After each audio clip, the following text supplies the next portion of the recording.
It's summertime in Hazelwood Village, and our community gardens are in full bloom.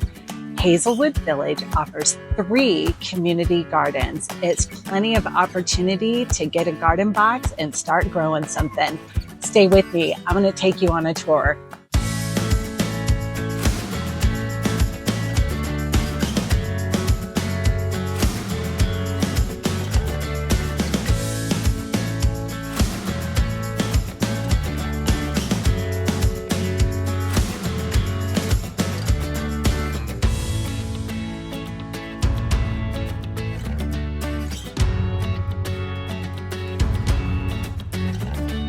I'm here with our neighbor, Maribeth, and she has been the overseer of all the gardens here in Hazelwood Village. So, Maribeth, these garden boxes, they're for rent. When is a good time for somebody to put in an application to rent one? We start rentals in the spring, usually around April, and have it done by May so that you can start planting in June. You can actually start planting in April. I think I've seen frost come through in April as well.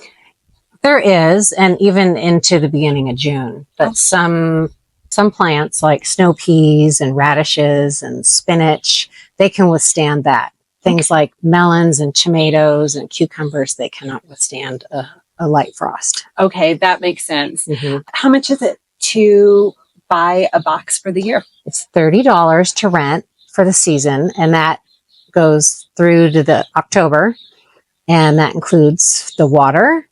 And we put all of that money into an account. And when we need to do maintenance, then we have some kitty built up.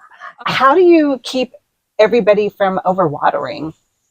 We strongly suggest that you have a water timer, a hose end water timer that attaches to the water spigot, and then it attaches to your soaker hose or whatever irrigation system you use.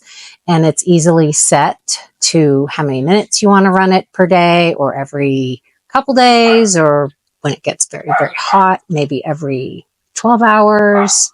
And that's really helpful. And our committee does wander around and check boxes. And if it looks dry, we contact the box owner and let them know that we saw an inconsistency. Maybe the batteries went dead in the timer, or maybe the timer got inadvertently turned off. And that's just a good way to keep the water minimal, because the garden boxes were built with a liner. So it's like a big bathtub. A good thing to know when you're growing a garden, and especially in a raised garden box like we have, just because the top layer of soil might look dry, that's okay. What you want to do is stick your finger way down in where the roots are and see if it's still moist. And if it's still moist down below, then you're fine. So you don't have to keep the top layer of soil wet all the time. That totally makes sense. That is definitely information I, as a novice, would need, because I'd be so tempted to keep running that water. It's addictive, thinking, oh, more water is better. When I got my garden box, I noticed that there was a few items that are being discouraged from being planted, and I always wondered why. So watermelons, I think it would be really great to grow watermelons. Why is watermelons discouraged from growing in the garden box? Watermelons and cantaloupes take a lot of space, and the garden box is only 4 by 6. So if you put a watermelon or a cantaloupe in, you wouldn't have any room for anything else. So you could put one in, but it's going to grow and take up a lot of room, and then it's going to trail out into the walking path. And oh, wow. So we only have 24 square feet, and you're basically saying it might need double that? It would need a lot more than that. Oh, I had no idea. I'm all like, oh, too bad, no watermelon. Right. Maribeth, you've been working in these garden spots within Hazelwood Village for a long time. Well, at least in my perception, how long have you been committed to being on this committee and the head of it? Well, we moved here in 2016. So 2017 was my first summer having a garden box. And I'd never grown in a garden box before. I'd always had acreage. Oh. So there was a learning curve for me. Mm-hmm.